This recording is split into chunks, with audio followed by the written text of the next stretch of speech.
ఇలాంటి నిజమైనటువంటి ఆధ్యాత్మిక తత్వం లోపల గురుత్వం అంటే ఏమిటి? உண்மையான ஆன்மீக தத்துவத்தில் குருத்துவம் என்றால் என்ன? లోకానికి ఎన్నో బోధలు చేశాడు వ్యాసుడు. உலகிற்கு எத்தனையோ போதனைகள் செய்தார் వ్యాసో வியாசர். నారాయణ హరిహి అన్నారు, అతను నారాయణ స్వరూపుడే అన్నారు. அவர் நாராயண ஸ்வரூபமே என்றனர். ఇది వ్యాస పౌర్ణిమ అంటారు దీనిని. இன்று வியாச பூர்ணிமா என்பர். అనగా ఏమిటి?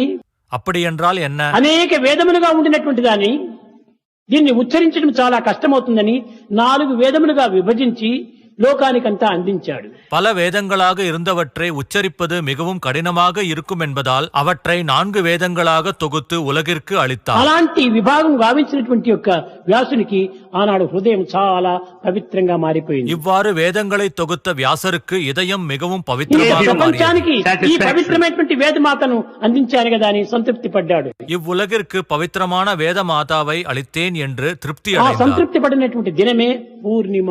அவ்வாறு திருப்தி அடைந்த நாளே பூர்ணிமா. పూర్ణిమ అనగా ఏమి? Full moon.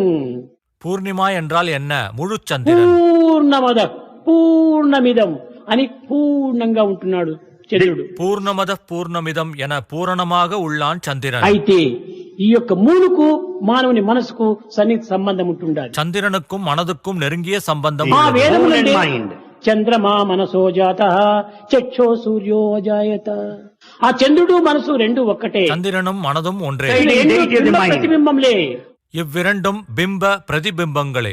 కనుక ఆ పూర్ణ దినము పూర్ణ చంద్రుడు ఏ విధంగా ఉంటాడో ఆ విధంగా మన హృదయం కూడాను మనసు కూడాను పూర్ణంగా ఉంటుండాలి. முழு சந்திரன் போல நம் இதயமும் மனதும் பூரணமாக இருக்க வேண்டும். ఎట్టి మచ్చలు లేకుండా, ఎట్టి దోషములు లేకుండా, ఎట్టి కీడుగును లేకుండా, దురభ్యాసము లేకుండా పవిత్రమైనటువంటి ఒక స్వచ్ఛంగా ఉంటుండాలి. எவ்வித களங்கமும் குறைகளும் பலவீனமும் துர்பழக்கங்களும் இன்றி பவித்திரமாக தூய்மையாக இருக்க வேண்டும். కనుకనే ఆనాటి యొక్క పవిత్రమైన భావంతో భావించి వేదములు విభజించినటువంటి వాడు కనుకనే పూర్ణిమ, వ్యాస పూర్ణిమ అని పేరు పెట్టారు. அன்று பவித்திரமான பாவத்துடன் வேதங்களை தொகுத்து அளித்தவர் என்பதால் இப்பௌர்ணமிக்கு வியாச பூர்ணிமா என்று பெயரிட்டனர். పూర్ణిమ కాదు, இது குரு பூர்ணிமா அன்று.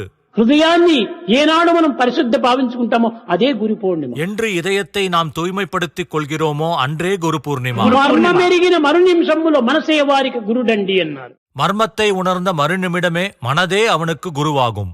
మర్మం ఏనాడు నీవు తెలుసుకుంటావో అప్పుడు తన మనసే తనకు గురువు అవుతుంది. என்று மர்மத்தை நீ தெரிந்து கொள்கிறாயோ அன்று உன் மனதே உனக்கு குருவாகும்.